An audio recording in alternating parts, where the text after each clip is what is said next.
great falling away will come first. The Antichrist will come second. Then the rapture will be third. First thing is a falling away. Ladies and gentlemen, if you want to know why all this rise of false pastors, false prophets, and fake believers everywhere, that's what is going on now. Is the prelude to the rise of the beast. Because when the beast come, people have to agree with him, especially Christians. He's not going to gain global power without their support. There has to be pastors, there have to be popes and bishops that must give him the backing. Without that, it's not going to happen. Preserve the knowledge of Christ. This is the time. Get to know him for yourself. And if you have not gone through discipleship or not, this is the time. Days are coming, you'll be looking for church. You can't have this opportunity again. The way the church will exit is the way Israel exited Egypt. They were in Egypt when all the plagues, all those 10 plagues, even till the last one. But God protected them in the midst of it all. And after all of that, God removed his people out of Egypt and sent them to the promised land. That's how it's going to happen again. Now that we have the time, my friends, rise up now and begin to preach the gospel. Now we still have the time. Days are coming, you can't hold service. You can't.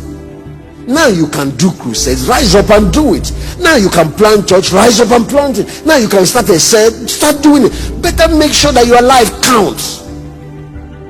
Now that it's still free, you still have the freedom.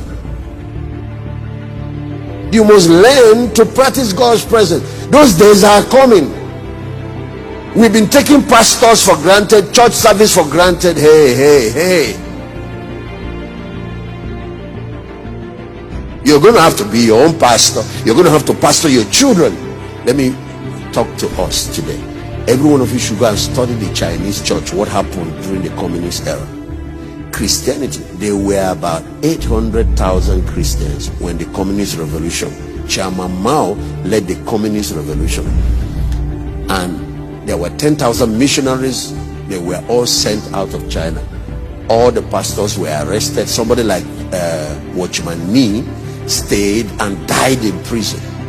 One of the most prominent Chinese preachers of that time. They sacked all the missionaries, arrested all the pastors, seized all the church buildings. Not a single church building was left. Stopped any form of broadcast on TV or on any form of technology. And then started hunting Bibles. He didn't want any Bible of any type in the whole of China.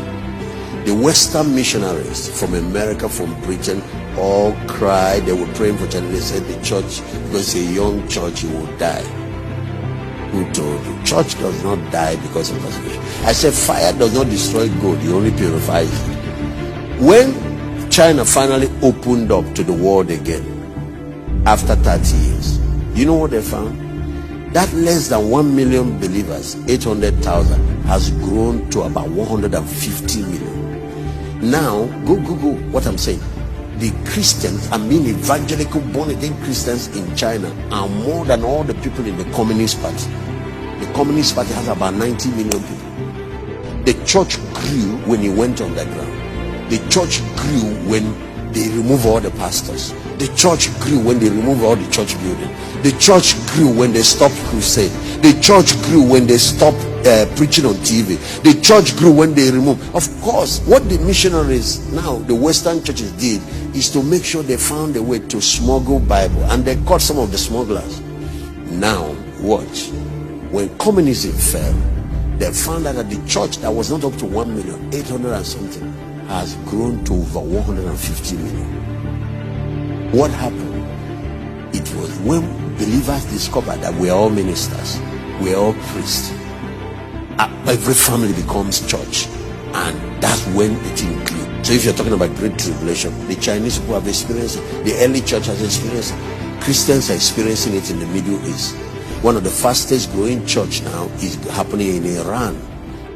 One of the strategies for the end time church going forward is to return back to discipleship and to return back to small groups. And all of you that are listening to me, start your own cell That is the way forward. These large congregations and worship services, this thing has shaken it up now.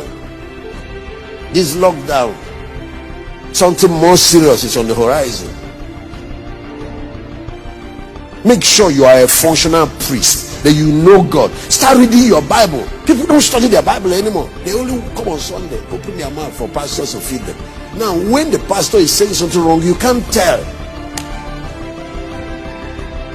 What will happen is a test. I'm reading it, this Amplified Bible, to refine, to purify, and to make those among God's people white, even to the time of the end, because it's yet for an appointed time. So apart from the separation to remove false believers, is also to prepare us for the rapture.